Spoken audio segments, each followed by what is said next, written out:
Bonjour et bienvenue dans ce premier zoom d'Acropole, un format court qui, en 10 minutes, vous aide à y voir plus clair sur un enjeu d'actualité européenne.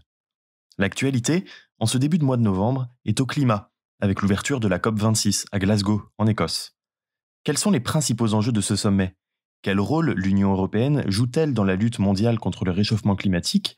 Et quels engagements a-t-elle pris pour se conformer aux accords de Paris? Et d'ailleurs, ils disaient quoi les accords de Paris?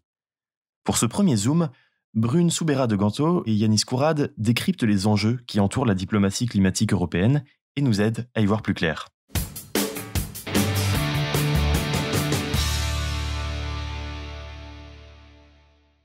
La 26e conférence des Nations Unies sur le changement climatique, ou COP26, se tient à Glasgow du 1er au 12 novembre 2021. Cette conférence promet d'être riche en débats sur les solutions internationales au réchauffement climatique, quelques mois seulement après la publication du très attendu rapport du GIEC en août 2021. Ce rapport, premier des 3 volets du rapport final prévu pour 2022, est on ne peut plus clair. Le réchauffement climatique est dû aux activités humaines, c'est incontestable. 1000 milliards de tonnes de CO2 ont ainsi été émises depuis la publication du premier rapport du GIEC en 1990. Les experts établissent ainsi plusieurs scénarios pour le futur, basés sur différents niveaux d'émissions. Et dans tous, sauf un, le réchauffement mondial dépassera 1,5 degré avant 2040. Les accords de Paris et la COP26 ont donc un rôle clé dans les politiques internationales actuelles. Dans cette pastille spéciale COP26, Acropole revient sur les enjeux de l'accord de Paris en 2021 et sur le rôle de l'Union européenne dans ses négociations et dans l'action climatique internationale. Nous remercions particulièrement Fabien Porcher, policy officer en diplomatie climatique à la Commission européenne, dont certaines perspectives sur la COP26 exposées lors d'une conférence au Collège d'Europe seront mobilisées dans cette chronique. À Paris, il y a eu bien des révolutions depuis des siècles. Mais aujourd'hui, c'est la plus belle et la plus pacifique des révolutions qui vient d'être accomplie, la révolution pour le changement climatique. C'est ce que déclarait l'ancien président de la République française, François Hollande, le 12 décembre 2015, suite à l'adoption des accords de Paris lors de la COP 21.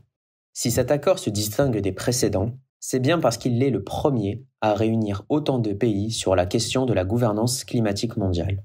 En effet, la communauté internationale ne s'était pas entendue sur un objectif depuis 1997 avec le protocole de Kyoto. Désormais, ce ne sont pas moins de 195 pays membres de la Convention cadre des Nations Unies sur les changements climatiques qui se sont engagés à se plier aux objectifs fixés par les accords de Paris. Cet accord climatique est historique. Il fixe un objectif commun, universel et non différencié. Réduire les émissions de gaz à effet de serre et contenir le réchauffement de la planète sous la barre des 2 degrés Celsius par rapport au niveau pré-industriel, voire sous la barre des 1,5 degrés Celsius. Le protocole de Kyoto, à l'inverse, établissait une distinction sur le niveau de développement des pays. Ici, tous les États sont concernés par les objectifs. L'accord est ainsi issu d'un compromis entre la menace climatique et le développement économique, mais aussi d'un équilibre entre l'activisme des petites organisations et l'immobilisme des grandes puissances. Un projet différencié, durable, dynamique, équilibré et juridiquement contraignant, pour reprendre les termes de Laurent Fabius en 2015. Si aucun mécanisme particulier n'est mentionné pour parvenir à ces objectifs, chaque pays détient la responsabilité de déterminer et de planifier des stratégies régulièrement mises à jour. L'Union européenne s'est engagée à tenir ses objectifs en 2015. Mais comment entend-elle répondre à ces engagements? C'est tout l'objet de l'un des piliers de sa politique actuelle, le Green Deal.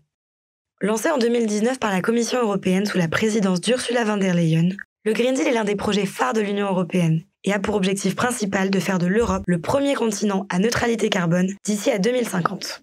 Pour atteindre cet objectif, la Commission fixe un objectif intermédiaire à l'horizon 2030, réduire les émissions de carbone de 55% par rapport au niveau d'émissions de 1990. Récemment, le 14 juillet 2021, la Commission européenne a publié un des plus gros paquets législatifs de l'histoire, le Fit for 55, ou ajustement à l'objectif 55. Il s'agit d'un ensemble de 14 textes ayant pour mission de préparer l'Union européenne, son économie et son industrie à atteindre cet objectif de 55% qui arrive à grands pas. Enfin, au-dessus de ce Fit for 55, se trouve la loi climat, ou la loi de toutes les lois, pour reprendre l'expression du commissaire en charge du Green Deal, Frans Timmermans. Cette loi climat, c'est la pierre angulaire du Green Deal. Elle a pour but d'inscrire de manière contraignante pour les États membres le respect des objectifs climatiques dans le droit de l'Union, et notamment celui de neutralité climatique à l'horizon 2050. Les institutions européennes ont passé plusieurs nuits blanches, ou presque, pour trouver un compromis sur son contenu. Un consensus a finalement été trouvé entre le Parlement, la Commission et le Conseil en avril dernier. Que contient donc ce consensus ? Tout d'abord, l'objectif de réduction de gaz à effet de serre de 55% d'ici 2030 a été retenu. Le Parlement européen plaidait initialement pour un objectif de 60%. Une cible intermédiaire pour 2040 sera proposée en 2024. Selon Pascal Canfin, président de la commission parlementaire en charge des questions environnementales, les réductions de gaz à effet de serre d'ici 2030 seront 2,5 fois plus importantes qu'au cours de la décennie précédente. Pour être précis, la loi climat prévoit une réduction active des gaz à effet de serre de 52,8%. Les 2,2% d'émissions restants doivent être annulées, d'une part grâce aux technologies de carbone capture, encore peu développées aujourd'hui, et d'autre part grâce aux forêts et sols européens. En résumé, 52,8% des émissions de gaz à effet de serre seront supprimées par une transformation de nos modes de vie, et la photosynthèse assurera les 2,2% restants. Un point est intéressant. Tous ces objectifs sont communs. L'Union européenne s'engage à les respecter, mais les États membres n'y sont pas individuellement obligés. Ainsi, l'objectif est d'atteindre en moyenne 55% de réduction d'émissions de gaz à effet de serre.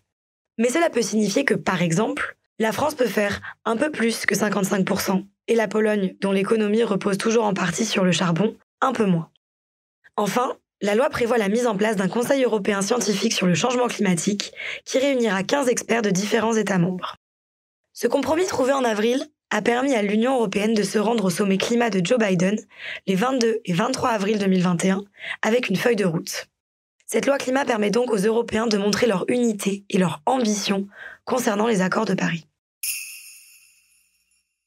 Qu'attendre donc de cette COP26 ? L'Union veut se présenter comme chef de file de la diplomatie climatique mondiale. We did it first, we kicked it off, dit Frans Timmermans. Mais tout reste à faire. Et pour reprendre ces termes, cela s'annonce bloody difficult.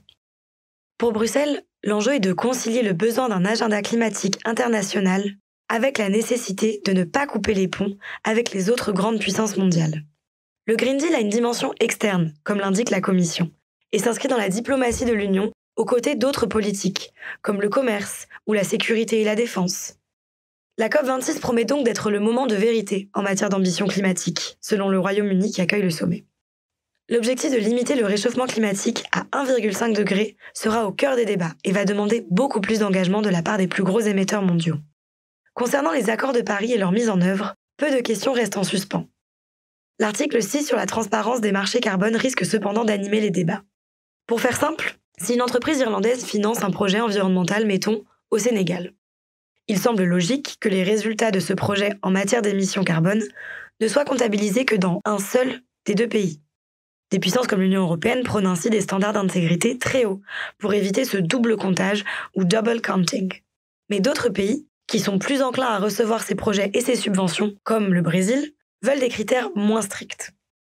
Un autre sujet attendu de ces négociations est la finance climatique et les 100 milliards d'euros annuels estimés nécessaires pour cette transition. De ce côté-là, l'UE met la main à la poche et fournira plus d'un tiers de ces fonds pour inciter les autres puissances industrielles à faire de même. Il est important de noter qu'il y a eu de nombreux progrès depuis la COP25 en 2019. Tout autour du globe, les États s'engagent pour le changement climatique, à commencer par le Royaume-Uni, qui vise une réduction de 68% de ses émissions d'ici à 2030. De même, la Russie, il y a 2 semaines, a annoncé viser la neutralité carbone d'ici à 2060, ce qui était impensable il y a encore un an. L'Afrique du Sud s'est également engagée à atteindre la neutralité climatique d'ici à 2050, tout comme les États du G7. Enfin, après 5 ans à refuser de les ratifier, la Turquie a rejoint les accords de Paris. Beaucoup d'enjeux, donc, seront discutés lors de ces négociations dans lesquelles l'Union européenne entend se positionner comme chef de file. Rendez-vous le 1er novembre à Glasgow pour suivre ces 12 jours de négociations qui s'annoncent passionnantes. On en reparlera très vite sur Acropole.